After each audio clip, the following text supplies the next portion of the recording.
Hello. All right, just for your awareness, you all got to pop up. I will be recording our webinar or informational today for folks who couldn't make it. I know it's a weird time for us East Coasters, it's 8 p.m. And for you all West Coasters, I think it's around 5, 6, depending where you are. So I know that there's some folks that were interested and registered, but weren't able to make it. So we're going to go ahead and be recording it. And we will also be sending the recording to all of you after our call today as well. So you have it handy to reference as you're going through and completing your application or considering applying. But I'll go ahead and jump into everything. Hello, I'm excited to be here with you all and to be sharing a little bit about our fellowship programs. Thank you so much for your interest in CHCI and your interest in our fellowship programs. My name is Pamela Sanchez. I'm the Senior Manager of Fellowship Programs at CHCI, and I'm going to be leading today's conversation. I'm an alum of the program. I did the Education Postgraduate Fellowship Program back in 2019, and I joined staff a little bit after that, but I'm originally from Arizona. I'm a proud Venetian, I don't know. And so excited to be in DC since my program. I'm also joined by my colleague, Jessica Pedrosa, who's the manager of fellowship programs. She will be in the chat answering any questions that you all may have. So please feel free to ask any questions in the chat. She will be answering them for any of those that can be quickly answered in the chat. But at the end of the conversation or the end of the presentation, we'll also have some time for Q&A. So also feel free to hold on and parking lot your questions, and I'll stay on afterwards to answer any questions you all may have. Cool. So today's conversation is going to touch on a couple of basics for the program itself. We'll talk a little bit about the introduction, or just how did CHCI come about? How did we get started? We'll talk about program eligibility, benefits and requirements for both the Public Policy Fellowship and the Postgraduate Fellowship. There's a lot of similarities between both programs, but there's also some key differences that I'll be outlining throughout the conversation. So just keep a keen eye, or what have you, be paying attention to when I mention those differences between the two programs. But there's, again, a lot of similarities across both.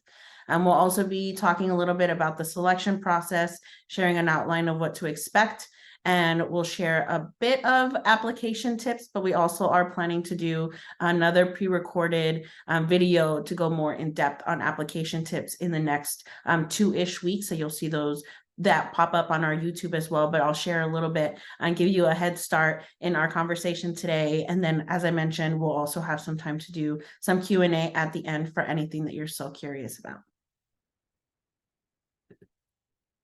All right, to start us off, wanted to share that CHCI, we're the Congressional Hispanic Caucus Institute, but we actually started as a baby to some members of Congress that were on the CHC. So the CHC is the Congressional Hispanic Caucus, which is a caucus that is comprised of members in office who identify as Latino or Hispanic, and they started that caucus to ensure that if there was a group of Latinos on the Hill that were really going to be intentional about pushing policies that were impacting the Latino community. And so that is the Congressional Hispanic Caucus that is on Capitol Hill.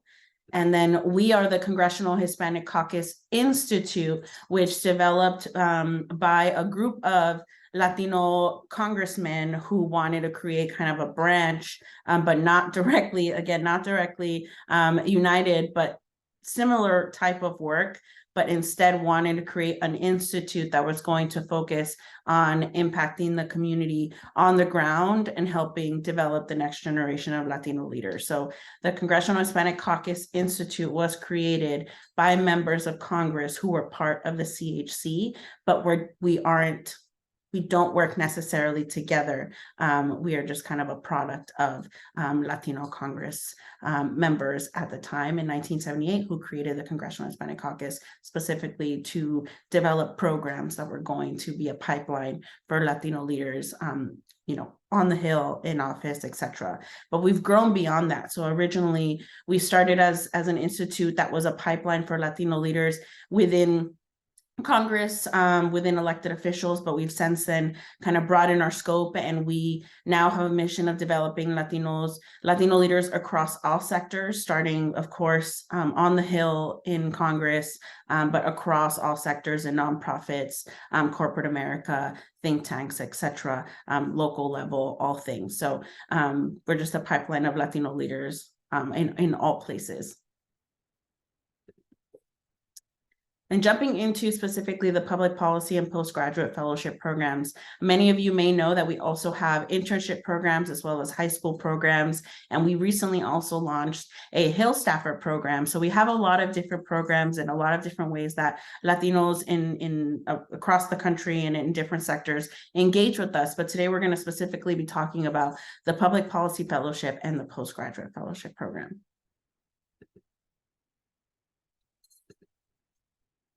So really quickly with eligibility, our public policy fellowship is for folks who have recently graduated with a bachelor's degree within the last 3 years of starting the program. So you graduate this year, you're eligible. If you graduated 2 years ago, you're eligible. As long as you're within those 3 years of earning your bachelor's degree, you are eligible for the public policy fellowship. But in addition to being within those 3 years, you also are only eligible if you have not started a postgraduate degree or an advanced degree. So you can't currently be in grad school, or you can't be currently planning to be enrolled in grad school at the start of the program. You're only eligible if you've recently graduated and you're not currently enrolled or planning to enroll in additional school during the time of the program. For our postgraduate fellowship program, this program is for folks who have recently graduated from their master's degree or from their JD or MBA, and within the last 2 years. So same thing, if you graduated within the last 2 years, you're graduating this upcoming May, you're eligible for the postgraduate fellowship, but you also cannot be currently enrolled in upcoming continued education. So you can't continue education during the fellowship program or be planning to start during the fellowship program. In the past, we've had folks defer. So they might have gotten into a PhD program, they deferred for a year, do the fellowship program, and then start their additional school. But you can't be doing school at the same time of doing the fellowship. And that goes for both programs. Again, you can't continue to be in school while doing the program. You have to have completely completed your degrees, whether your bachelor's degree or your master's degree, in order to engage in the fellowship programs. And unfortunately, as of now, doctoral students are not eligible to apply for our program. So if you are currently enrolled in a PhD program and plan to graduate in May, unfortunately, you're not eligible for the postgraduate program. And our programs are available to, of course, all U.S. citizens, in addition to all folks who currently have DACA as well. So all DACA recipients are eligible for our programs.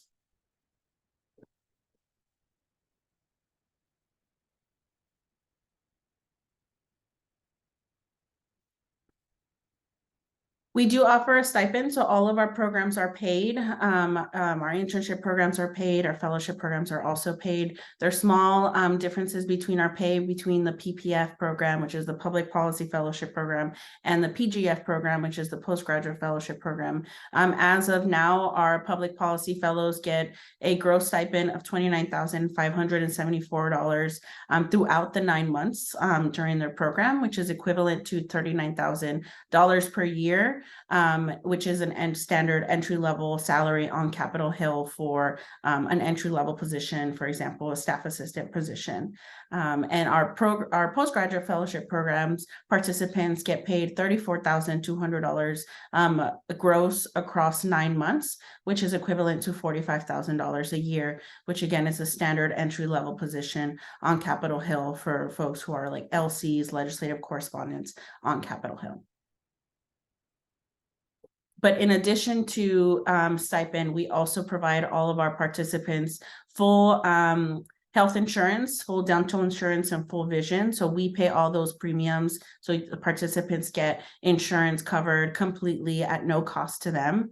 We also provide domestic round trip transportation to Washington, D.C. So we pay for you to come to D.C. To do the fellowship program. And if you choose to leave D.C., meaning that after the fellowship, you don't land a job in D.C. or you want to go back home to keep working at home, we'll pay for you to go back home as well. We also provide monthly Metro stipend. The Metro is the most common form of transportation in DC. We're very Metro accessible everywhere, as well as bus lines. And so we provide a Metro stipend for fellows to get around DC. We also provide professional development funds. And with a partnership with Airbnb, we also provide housing for up to 4 weeks during the summer before the start of the program for fellows to come to DC early, up to 4 weeks early, and have somewhere to stay while they're looking for permanent housing, doing interviews for potential placements, and just getting to know the city before they move into their permanent housing. We do not provide housing for our fellows. Our fellows are responsible for providing their own housing, but this housing benefit allows them to come to DC and see, housing here in person and ensure they're going into the best housing situation possible for them. Because we understand that many folks have never come to DC and this will be the first time coming. So we provide them that additional support to be able to come and explore the city before they jump into a lease. But we do not cover housing for our fellows.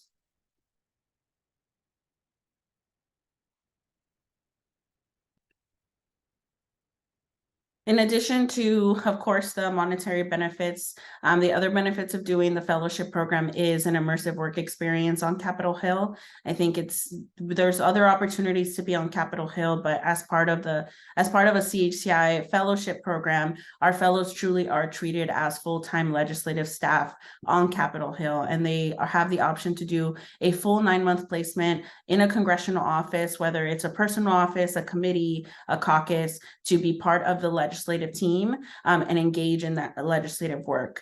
But if they don't want to do the full 9-month placement, they also have the option to do a hybrid placement, which is about 4-month placements. You start off on Capitol Hill in the fall, and then you have the option to hop off the Hill and do your second placement at a nonprofit, a federal agency like the White House, a corporate office, the think tank, and other, offices throughout DC that are still Hill adjacent and are focused on policy work, but aren't necessarily on the Hill. So it really allows the fellow to explore different career opportunities, both on and off the Hill, for a short, intensive period of time to decide where they want to take their career beyond the fellowship. And in addition to, of course, the work experience, one unique part of our program is that we offer weekly leadership training and weekly leadership development every single Friday. We really focus a lot on networking to ensure that our fellows are really exploring the different career opportunities that are available to them post-fellowship, and they have access to a lot of different events in DC, including CHCI's leadership conference, all of CHCI's summits, all of CHCI's additional events with our partners throughout their time as fellows. They get kind of like front row tickets to all of that to be able to engage with the most prominent Latino leaders from across the country. And again, I know I'm kind of going through this quickly. A lot of this information is on our website, so I'm just digging a little bit deeper into some of these points. If you have any questions for anything that I'm mentioning, please drop them in the chat. Jess is in there and we'll be happy to answer any quick questions, but you can also hold them for the end for Q&A as well. I wanted to give a quick snapshot of what our weekly leadership training looks like, because it is really unique to CHCI. Jess and I both work very closely with all of our fellows during this Friday programming days, and we do a lot of different things. We like to say that in the fall, we really front load a lot of the policy understanding and Hill dynamic learning, so that fellows feel really confident and ready to be on the Hill as they're stepping into this new role role. So we do a lot of Hill writing and skill training, policy snapshots for folks to really have at least a basic understanding of a variety of different policy issues and the way that they're impacting the Latino community. We have folks who, of course, come in very passionate about education or health or STEM issues, and all of the policy issues intersect with each other. And so it's really important for us that our fellows have at least a basic understanding of a lot of different issues so that they can step up in their office and be as, helpful as possible to get the best experience they can while they're in their office. So policy snapshots are a big component of our program, as well as different site visits. We do site visits to a variety of federal agencies, including the White House, to learn about different career opportunities that are available to them post their fellowship, and to really understand the differences between careers on the Hill versus careers in the admin.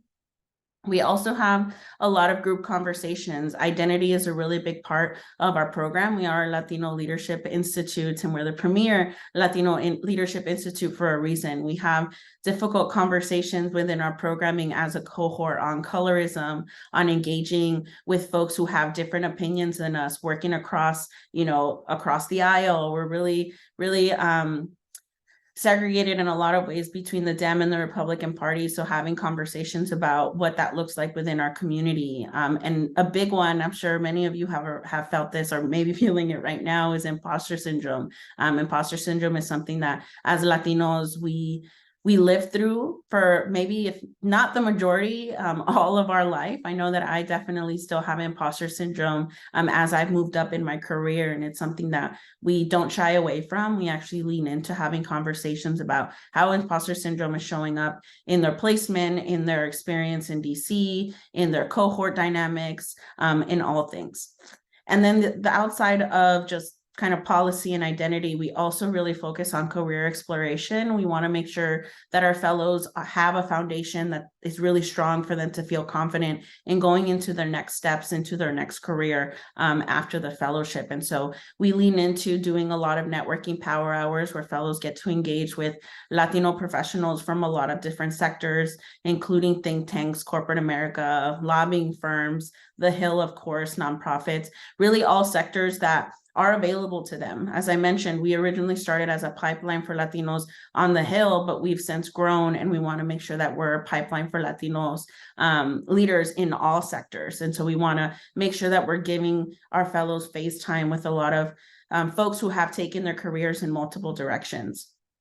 We also focus on mock interviews, resume building, resume prepping, all of that, as well as salary negotiation, understanding benefit packages, and so much more. So a lot of nuances of things that, as many of us as first generation college students, were never taught. A big one that we're focusing on this year is financial literacy. So we pack in a bunch of different leadership training that isn't just work related, but is also personal to ensuring that you as an individual are confident in moving through life as an adult, as a professional, as a person. And so we really, do all the things as much as we can, which is why we say this is an immersive 9-month experience. It's, yes, of course, the Hill component and the Hill experience, but beyond that, there's a lot of personal growth that our fellows go through during the 9 months.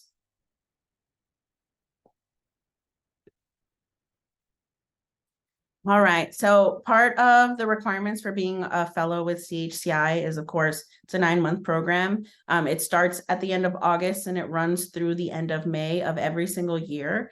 We do a lot of onboarding prep during the summer. So all of our selected fellows are invited to join us in onboarding during the summer, where we do virtual prep with multiple webinars to prep them to do paperwork, all the HR stuff, start looking for placements, start interviewing, etc. There's a lot of things that happen in the summer, but the program officially starts at the end of August. All of our fellows are full-time employees, so they work a full-time job Monday through Thursday in their office placement. They follow the same kind of expectations as normal Hill staff, and every single Friday they're with CHCI engaging in leadership development, like the ones that I just mentioned on the previous screen. Fellows are also required to attend CHCI events. So our conference, our summits, our congressional staff awards, our graduations for our interns, really anything else that comes out throughout the year that CHCI is, convening Latino leaders from across the country or here in DC, our fellows are required to attend. But most of the time, they're networking opportunities for them to engage with folks that, are of interest of them, to help them. All of our fellows are also required to write a issue brief, which is essentially a short research paper on a topic of their choosing.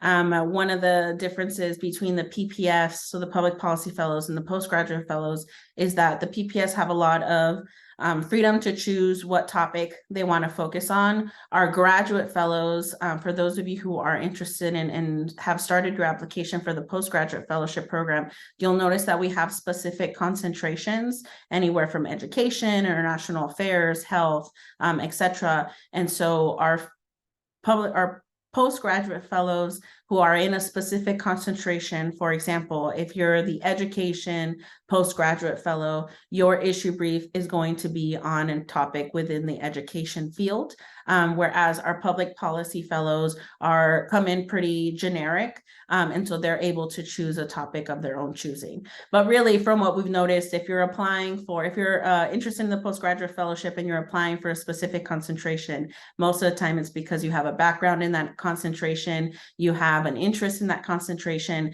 and so you'll be completely fine in identifying a topic within that concentration.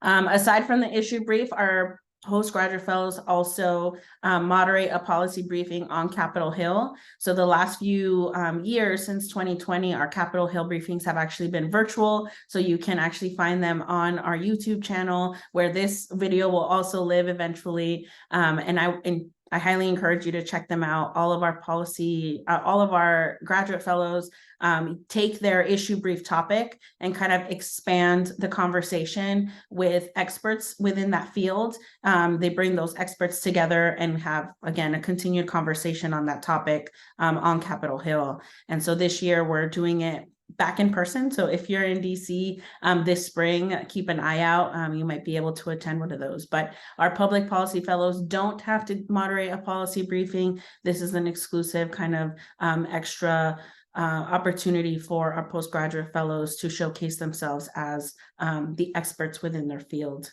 in the concentration that they were selected for.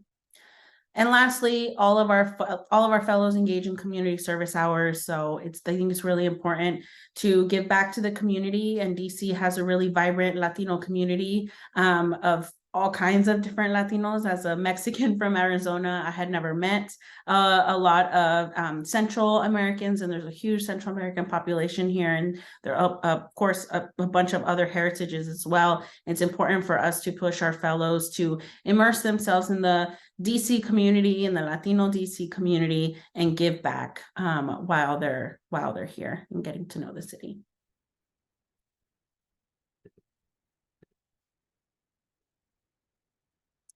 All right, one big thing that I'm sure you're all very curious about, because it's a big component of our program, is our placements. So all of our fellows get to choose their own placements with the support and guidance of our manager of partnerships. So we already have a lot of relationships with different offices on Capitol Hill, as well as offices off the Hill. And so in the summer, our selected fellows meet with our manager of partnerships to have conversations about offices that they may be interested in, Congress people that they may be interested in, and they align on which offices kind of meet their interest areas. And then our manager of partnerships is the one who actually initiates that outreach on behalf of the fellow. So the manager of partnerships will reach out and let an office know that the fellow is interested in potentially being placed with them during their fellowship.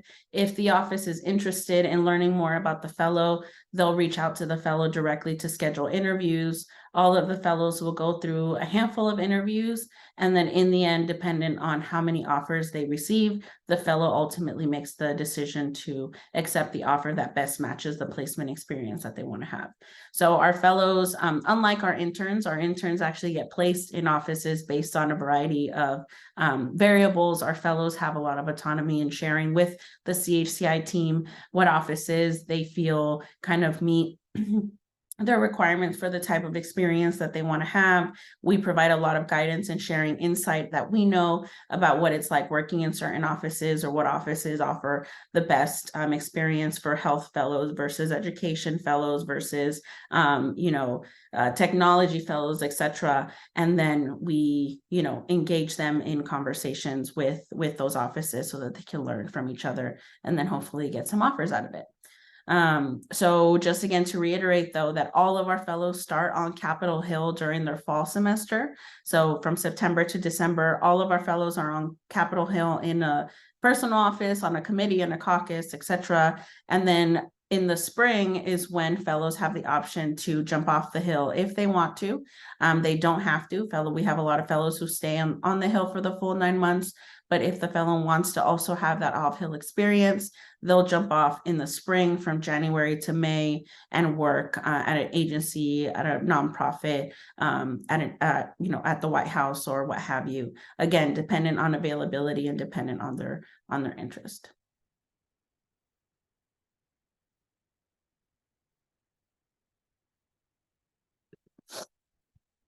Right. So those is all kind of background on the fellowship program itself. We're talking a little bit about selection. So as you may already know, our deadline is December 15th. So about a month from now, we have 3 stages of our selection process. So our selection process is a little on the long end. Right now, you all are in the first stage, which is the written application, which is due on December 15th. After the written application, semifinalists are going to be invited to join for a VidCruiter video interview, which seems a little weird, but I promise those of you selected will get some guidance on how to engage in that VidCruiter interview. And then our finalists will be invited to do a live Zoom interview with myself and our Vice President of Leadership Programs, Caroline Gonzalez-Scott. But all selected fellows will be notified in May of 2024. And so we acknowledge that our process is very long and our notifications are on the kind of later end of when many of you, those of you who are still in school and are trying to decide what are your next steps, can be a little difficult. And so throughout the process, as you're moving through the process and all the different stages, you'll have an opportunity to share with us any timelines that might be conflicting on your end, to ensure that we're providing as much information about the selection process and kind of where you stand within that selection process as possible. But to break down the first stage, which is the written application, there's, of course, a few essays as part of our application, but they're pretty short, no more than 600 words. One of the biggest learning curves for all of our fellows is being able to write concisely. I think many of us are used to, especially those of us who are coming straight from school, are used to fluffing up our writing papers and using a bunch of jargon and using all the SAT words as possible. But when you're on the Hill, it's really important to have the skill to write very concisely and to get to the point. And so our essays are short. We don't expect you to write a whole research paper, 600 words max. And if you can do it in less and still, again, get to the point and express yourself in the way that you want to express yourself, then better for us. There are concentration essays. So for the public policy fellows, you'll have the option to choose between a general public policy slot or a STEM public policy slot. So if you have a major or a degree or an interest within the STEM field of policy, you will choose the STEM concentration essay. But if you are general, you have no interest in anything related to STEM, then you will pick the general essay and you will go ahead and write that concentration essay just through the general topic. For our graduate fellows, our postgraduate fellows, you have to choose at least one concentration, but you have absolutely the ability to choose more than one if you have an interest and a connection to multiple topics. Right now we have health, education, housing, technology, finance, child welfare law, international affairs, And so you can choose from one of those concentrations or multiple, and there's an essay attached to each concentration for you to expand on your understanding of or interest in policy within that space.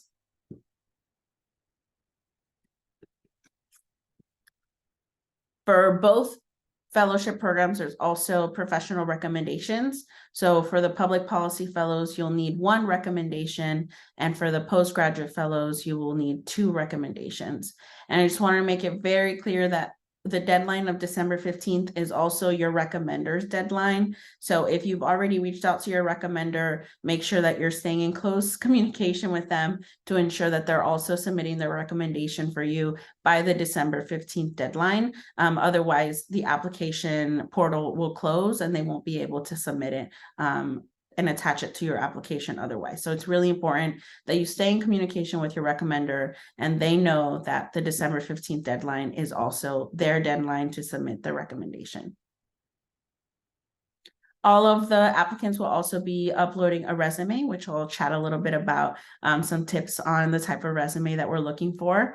You'll also be expected to submit your transcripts. Unofficial is totally okay. For those of you who are selected, you'll be submitting official transcripts, but for purposes of the application, we just need a transcript to kind of verify that you went to school.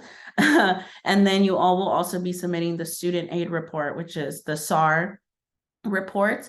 One thing that I will note is that for those of you who've already graduated, you may no longer have access to your student aid report. FAFSA has changed the way that folks who are graduates can access their FAFSA information. So if you have already graduated and you can no longer access your FAFSA portal, you can submit the taxes that you submitted to your the last time that you applied for your FAFSA. So for example, if you graduated in 2020, or that was a long time ago, 2022, you probably submitted your 2021 or 2020 taxes to your FAFSA application for the 2021-2022 school year. And so whenever you did your last FAFSA, whatever taxes you used when you submitted your last FAFSA are the taxes that you're going to submit in place of your student aid report.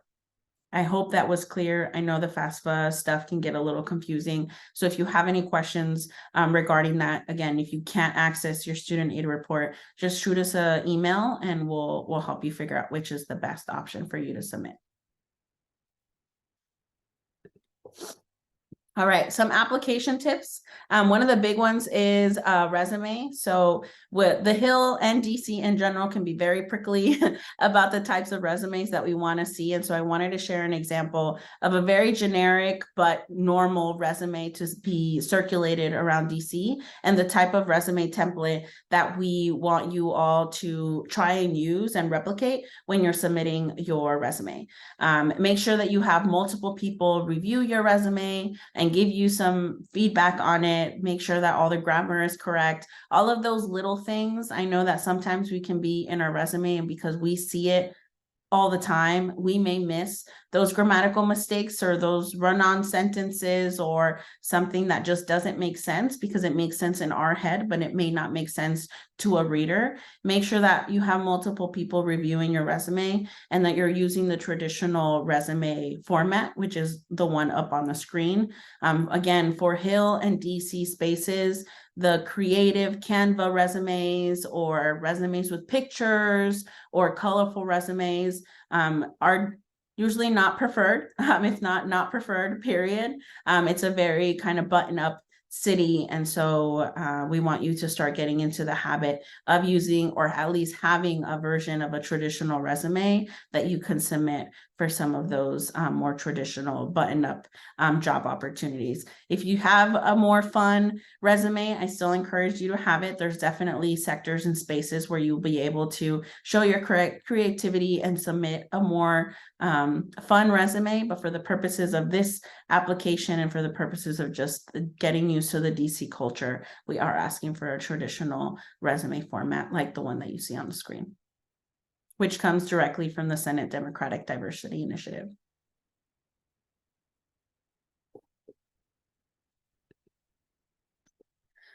And lastly, the biggest thing that we get, again, because this is a written application, folks ask us, how is the best way that you all can represent yourself?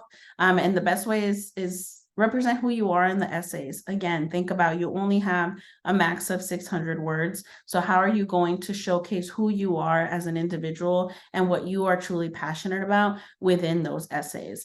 For those of you who've already started an application and have peeked at the questions, some of the questions are personal about who you are as a Latino, Latina, Latinx, Latinx person, experiences that you've had within the community that have impacted your career trajectory or have impacted your decision to apply for a program like this, or to come to DC, or to come to DC through a Latino program. And so it's an opportunity to really share with us who you are and what experiences you've had in your life that have led you to this moment, which is applying to a program to come work on Capitol Hill.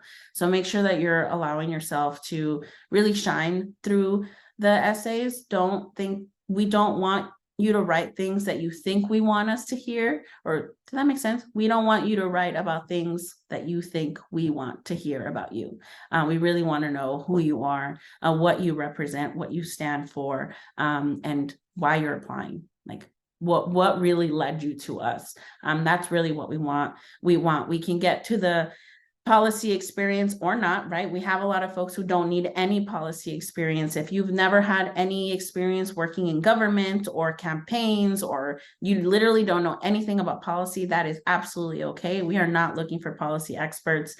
This is a learning experience for you all to experience what a career in policy could look like. And so these essays aren't trick questions for us to know how much you know about government or about politics. We want to know about you. We want to know why this would be beneficial to you, and what experiences you've had that are going to contribute to, the needs that are and the perspectives that are needed on Capitol Hill within our Latino community.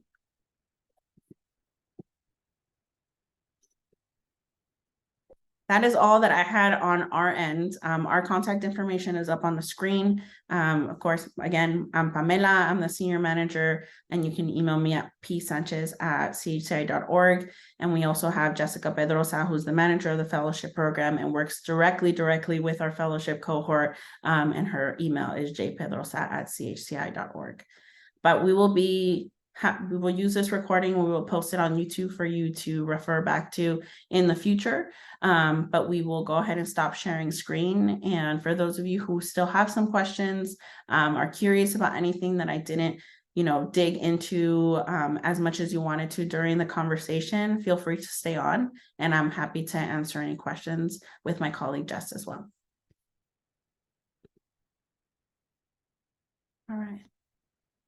Merari, did I say your name right? Merari? Yes. Yes, perfect. Yes. Thank you, Pamela, for leading this informative webinar. How can CHCI provide support for fellows interested in pursuing careers in the communications, given that historically most fellows and post-grads have concentrated on the legislative side? And then also what CHCI sponsorships are associated that support those in the communications department? Yeah, so right now we have one official comm spot, but it is technically unofficial. I've kind of created it into a comm spot because there's a huge need for Latinos who work on comms on Capitol Hill, but also just in general. There's not enough Latinos in comms. And so right now the comms position is being sponsored by Google. So the Google fellow right now, Alexandria, is currently a comms fellow. So we don't have an official comms position that we advertise, but if anyone comes in with an interest in comms, there are needs and interest from Hill offices to take on a comms fellow as opposed to a ledge fellow. And even working within comms, you have a lot of access to the legislative team, because in order to be a successful comms person on Capitol Hill, you have to understand policy. And so because you are the one who is kind of transcribing policy for the general public, so that even though you're not officially in the legislative capacity and actually building out bills and writing the language for policy, as a comms person, you're still kind of translating all of that. And you have you come out with it with a very big understanding of what policy is like and what ledge is like. Thank you so much. Yeah. Okay, I see Jose first and then Judith. Hi, good evening, Pamela. Thank you for your information today. I appreciate it. I unfortunately wasn't able to make the internship program yesterday, the webinar, but that is my objective here, to ask you questions about that, if that's okay. Can you wait until the end so I can answer all the public policy and grad ones, and then at the end we can chat about the internship one? Yeah. Yes, ma'am. Absolutely. Thank you. Yeah. And then Judith, and am I saying it correctly? Hi, Judith. Judith, got it. Oh, English. Yeah, so I You can ask me in Spanish, yo también hablo español, so feel free. Ok. Más quería preguntar si yo ya he vivido en Washington, D.C. una vez porque hice un internship. Entonces, como quería saber si esta aplicación es más para personas que no han ido a Washington, D.C., como eso me quita la experiencia, porque, like, I've already lived in D.C. for an internship, so I just didn't know if that, like, makes me not as competitive, I guess, because I know you mentioned, like, it's for people that I also have never been there, which I understand. And not necessarily. So we have folks who've done other DC internships or even fellowships and then come and do the CHCI fellowship. All programs are completely different, and the experience that you have within each program is different. And as I mentioned, our program specifically is, of course, the Hill experience, but it's beyond the Hill experience. It's the personal development, the leadership development, which is really unique to CHCI. So, and then also if you did an internship, did you do an internship on Capitol Hill? No, I did not. I did it through the Smithsonian Natural History Museum. Well, then it's a completely different experience. So we've had folks who have kind of done other things in DC and then wanted to jump onto the Hill and did our fellowship. So don't let it hold you back. Even if you've been to DC before, this is a really unique experience that we encourage everyone to apply to. Okay, gracias. Adiós. Laura? Hola, gracias por la información. I just wanted to ask about the 4 months to divided 4 months. If the second 4 months, is there a possibility of people doing it abroad with nonprofits or federal agencies that are abroad, not in like the US?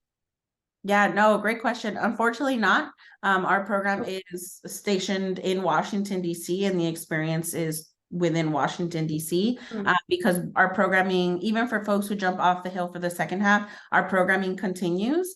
And so every single Friday, even in the spring semester, we're meeting. And so there isn't an opportunity for folks to do a placement abroad. It's only in Washington, D.C., adjacent to the Hill.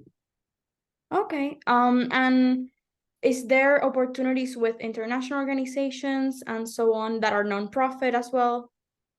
Connections with? Yeah, we've had fellows do placements with the UN, with the Red Cross. We've done them with think tanks that work and have locations or HQs all throughout the world. And so there's definitely opportunities there for fellows to engage with organizations that work internationally, but are based in DC or have offices in DC. Absolutely. That's amazing. Thank you. Okay. All of the little squares moved. I'm not sure if it was Carla, Emmy, or Vanessa, but I'm going to go ahead and start with Carla. Hi, Pamela. Thank you for the information. I had 2 quick questions. So for myself, just kind of going off of Judith's question, I did intern on the Hill. Does that have like a certain sway on my application? Honestly, no. The intern experience on Capitol Hill is very entry level. And so most of the time, for those who don't know, interns are usually answering phones or doing tours, doing a lot of admin work in the office to ensure that the office itself is operating in the way that it needs to. But our fellows are treated as full-time legislative staff.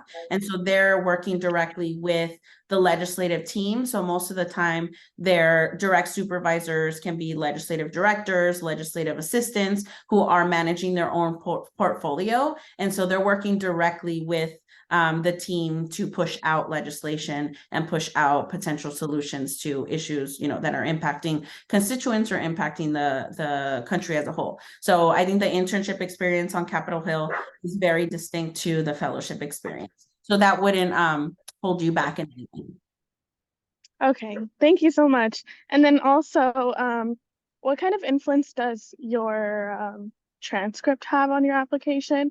I know you mentioned it's just to like verify that you went to school and everything, but yeah, just based off of that. Do you mean like low GPA versus high GPA, grades, such like that? Yeah, or like changes in grades or whatever.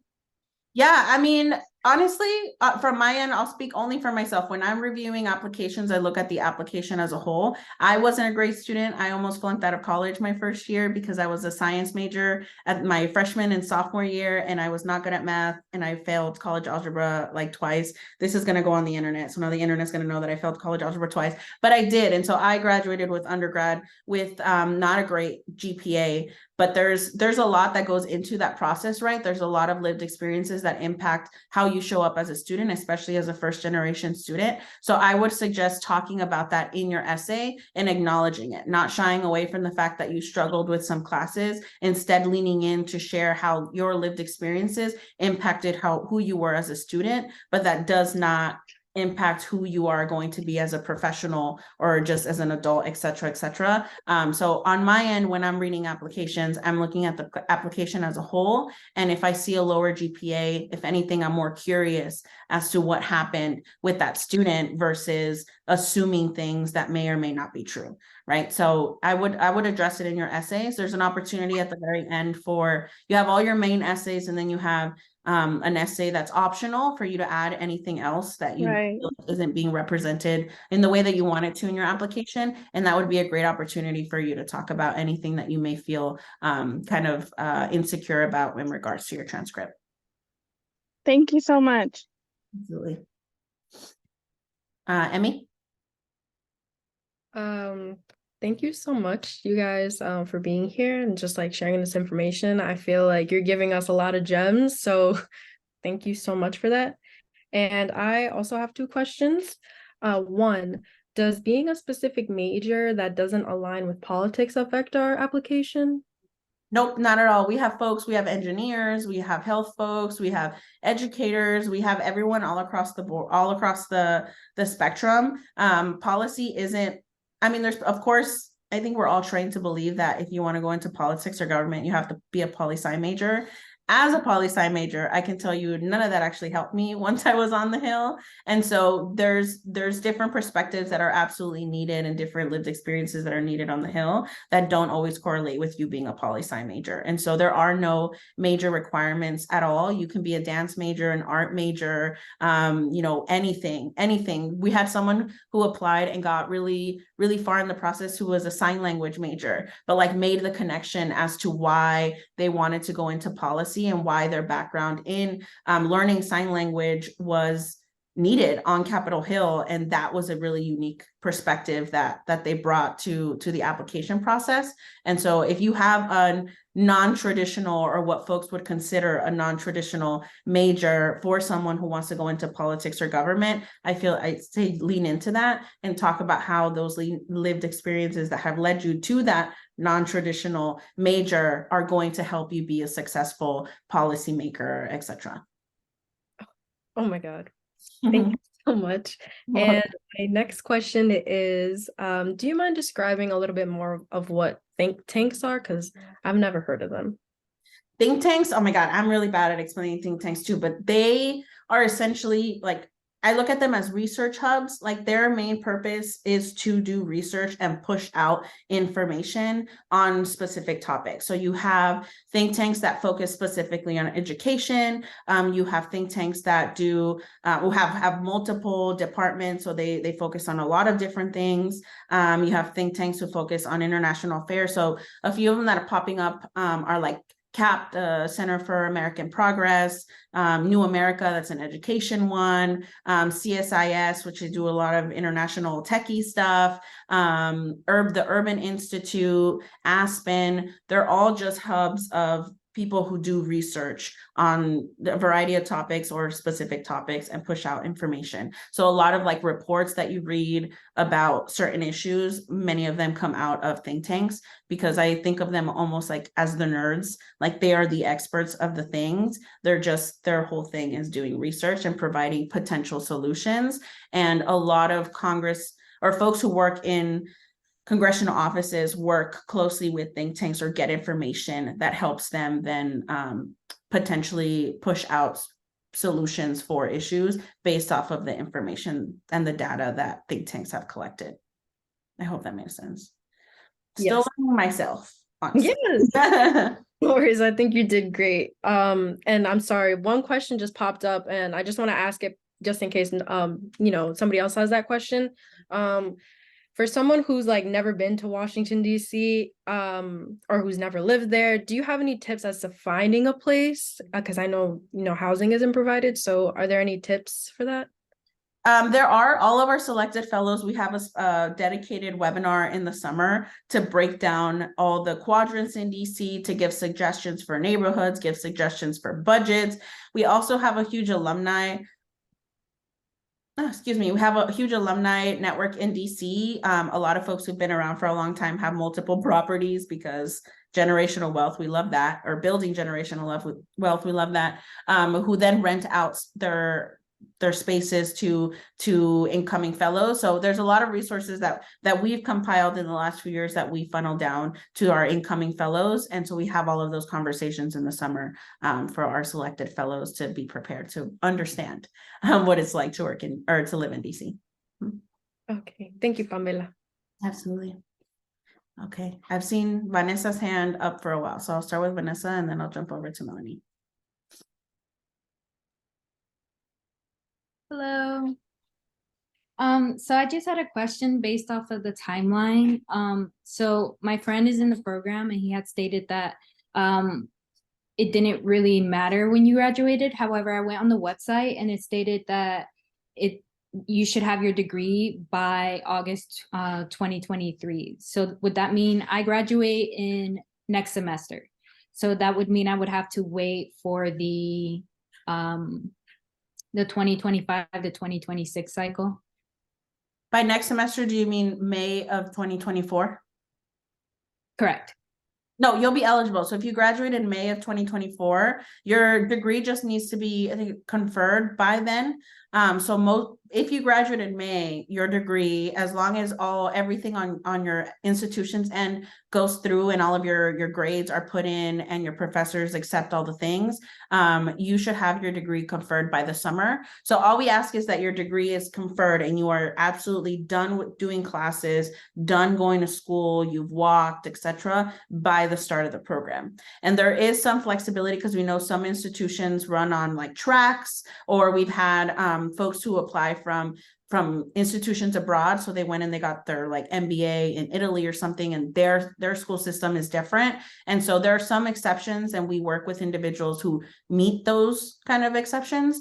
But for the most part, if you graduate in May, you'll be fine to start because you would have by May, you're graduated, you're done with classes, all your grades are in, you've probably walked already. And it'll just be a matter of conferring your degree. Awesome. I was just curious because it said August 2023 and I was like, no. No, that's a typo. I'm glad you brought that up and we will make sure to fix it. Thank you. Wait, who's your friend? Who's in the program? So I have a friend from so it's Fabian and then yeah, from Florida. Yeah, okay. My friend as well. Those friends. Fabian knows everybody. Fabian knows everybody. Yeah. Yes, he's amazing. Like a few years to like look into it because I'm a biomed degree, but I'm very interested in all of this. And then Joanna did it. And I was like, wait, STEM majors can do it. And then now I'm here. Yeah, no, Joanna's our health public policy fellow. Yeah, I was Fabian's manager and Jess is Joanna's manager now. And he texted me. He was like, oh, damn, she's so nice. Oh, so sweet. All right, cool. No, you'll be all set. So we'll make sure to fix that on the website so we don't confuse any other people. Thank you so much. All right, Melanie. Hi, thank you so much for hosting this webinar as well. My question was about what are kind of the end like employment opportunities or like outcomes that a lot of the fellows have? Like, do at least the ones that are in the fellowship, the public policy fellowship, do a lot of them go off to grad school, or are they going straight into employment? It really depends. We do encourage higher ed, right? But there's a lot of variables. I don't like to push anyone into debt, but there's a lot of variables. But we do have a handful of partnerships with multiple higher ed institutions. So we do have discounts with multiple schools. So I encourage you to check out our website. We're actually we had a in-person grad fair in DC tonight on the different opportunities that our fellows and our alumni, all of our alumni, have access to get discounts from different institutions to continue their education and getting a master's degree. So a lot of folks do take advantage of those and continue their education. But from what I've noticed, honestly, a lot of our fellows actually end up staying in DC and getting a job on Capitol Hill or getting a job in DC and getting a little bit more work experience under their belt, and then taking advantage of the partnerships with different institutions, or they go off and do a different degree with a non-partner institution. So it's all based on the individual, on what their trajectory is. But for at least the last few years that I've been managing the program, we've had the majority of folks land a job in DC, whether it's with their placement on the Hill or Hill adjacent, and stay in DC for a couple of years and then bounce out to continue their degree. But we have had a few folks continue on to law school, grad school, and what have you. Okay, thank you. Yeah. And I have questions in the little Q&A box. I hope she's still here. Yesenia? Yes, Yesenia. Am I saying it correctly? Maybe not going off mute. Okay, how many are in the cohorts? So our cohort model, our public policy fellows and our postgraduate fellows do the program together because, again, there's a lot of similarities with engagement that they do with CHCI. So as a whole, we're planning for about 30-ish, anywhere from 26 to 30 fellows between both the public policy fellows and the postgraduate fellows.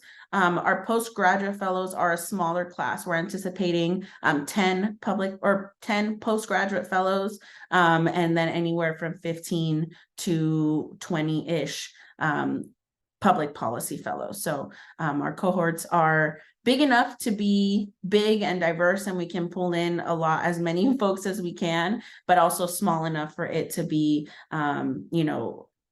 for fellows to feel like they really get to know their program managers, get to know each other. It is a really tight-knit community within the cohorts. So I hope that answers your question. I'm glad I got your name right, Yesenia.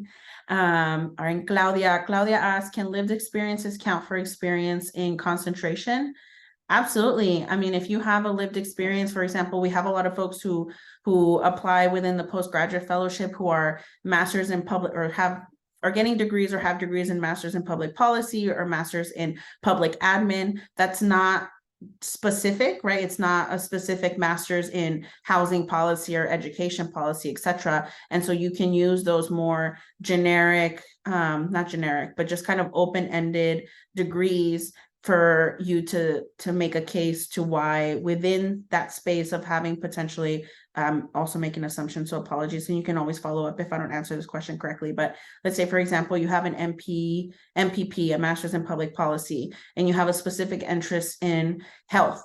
You don't have an MPH, but you have a degree in public policy and you have a specific interest in health because you lived experiences in navigating the injustices within the healthcare system, and you want to talk about, how Latinos or how, minority groups are experiencing the healthcare system within the country, et cetera, et cetera. So absolutely, if you have lived experiences and you have an open-ended degree that can kind of is a more of an umbrella degree, you can definitely use your lived experiences to make a case as to why you have the expertise to focus on a specific concentration. That was a long answer. Please follow up if I didn't answer it correctly.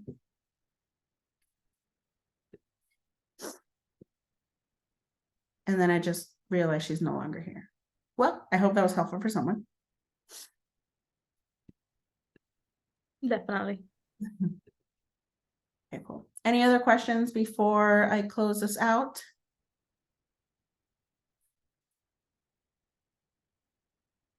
Laura, you're muted. Sorry, I had a question and I asked, I sent it to Jessica, but I'm going to ask it anyways. It was just about the application materials. For the concentration essay, you mentioned that we were able to choose more than one topic. If we choose more than one topic, does that mean that we have to make more than one essay Yes, per so topic? there's a specific, so you have the handful of general essays, the ones that everyone answers, and then the concentration essays, you will answer one essay question for each concentration. And so it's just a specific question about your understanding and knowledge about that concentration. And then that's what I was sharing of, like, you can use your lived experiences to make a case as to why you have an interest within that concentration. So it's not anything crazy. You don't have to do another full application. It's just one additional essay question for each concentration that you choose. Perfect. Thank you. Yeah, absolutely.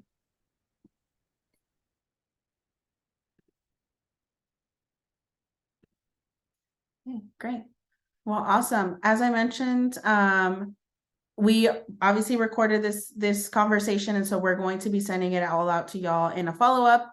And then we will also be posting it on our YouTube page, but you have our emails as well. So feel free, if you have any additional questions as you're going through the application process, feel free to email us. The only caveat is that this is a really busy season for us, so it might take us a little while to respond but just never feel weird about bumping the email. I know my email is a black hole sometimes, so please don't hesitate to bump it, but we are a resource to you all. And I also encourage that you all reach out to alumni or to any current participants. You can go onto LinkedIn and just search the Congressional Hispanic Caucus Institute, and a bunch, like, we're thousands of alumni strong, and any alumni that you reach out to and let them know that you're interested in the program, you're going through the application process, and that you would love to chat with them about their experience.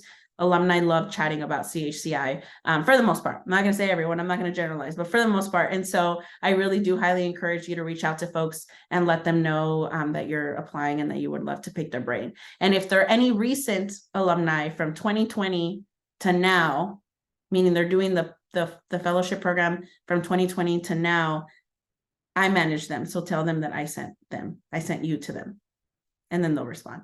Hopefully. Again, I'm not going to generalize. You can tell them I sent you. Cool.